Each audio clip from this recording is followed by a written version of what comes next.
Good morning, class. I'm very excited to have y'all all back in the classroom with me, and I'm even more excited to be getting into our welding unit.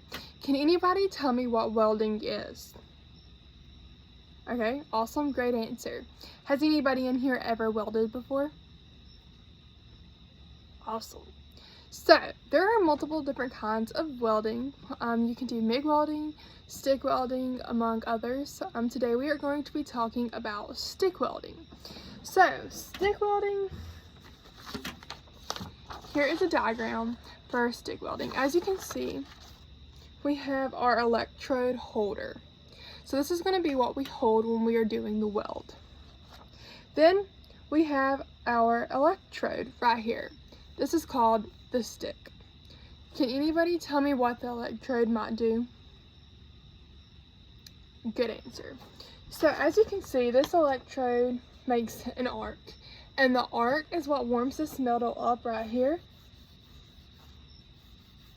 and allows the weld to be done.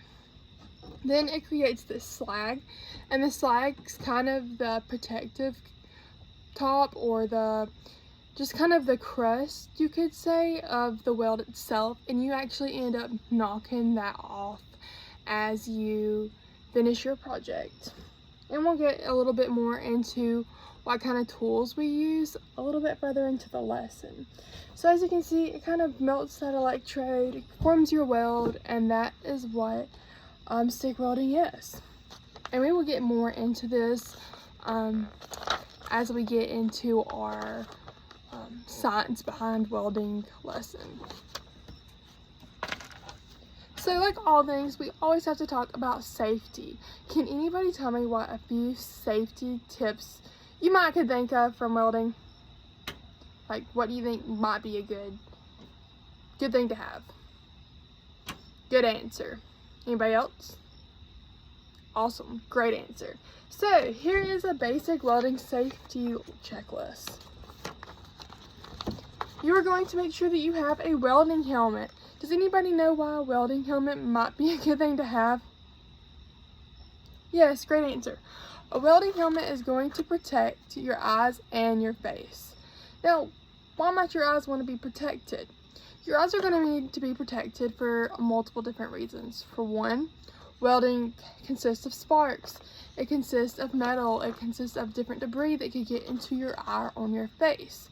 But also, this arc that we talked about is very bright. And if you look at that arc without your welding helmet or your welding goggles, in our classroom labs, we always use the welding helmets, then your eyes are going to be really damaged. So it is very important that while you're welding that you have your curtain closed, so that way somebody, if they do lift their helmet up when they are done welding to remove their slag, that you do not injure their eyes.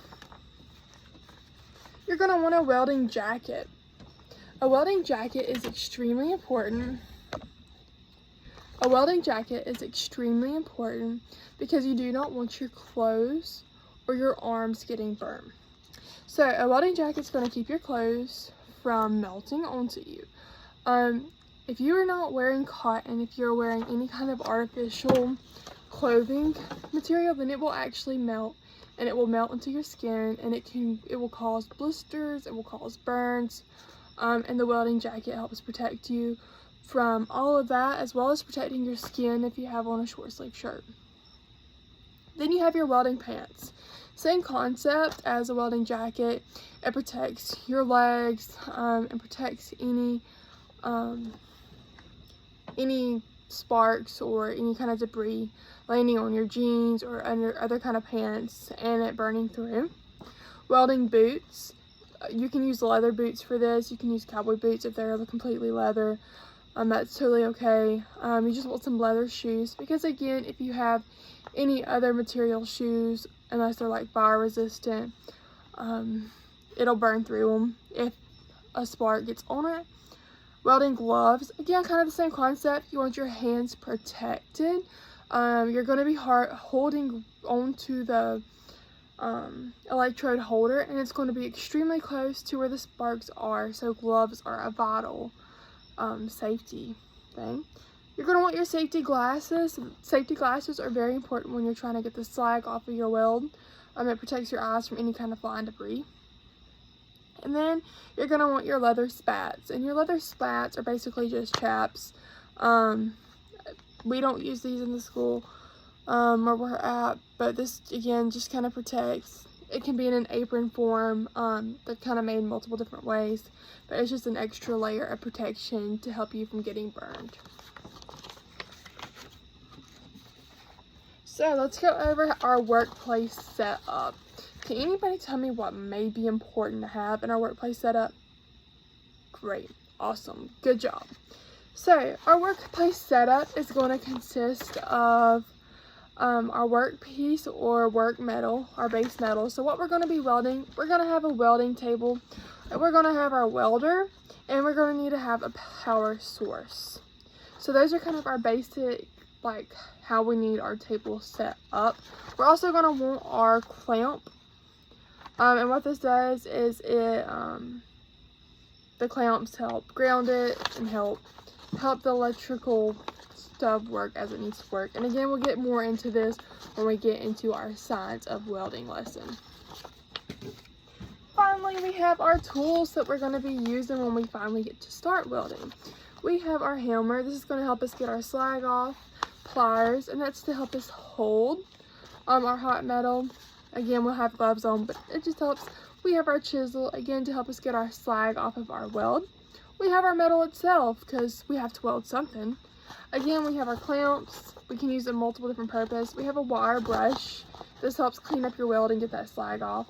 We have our arcs, we have our electrodes. Again, this is the stick part of the welding. This is a very important part.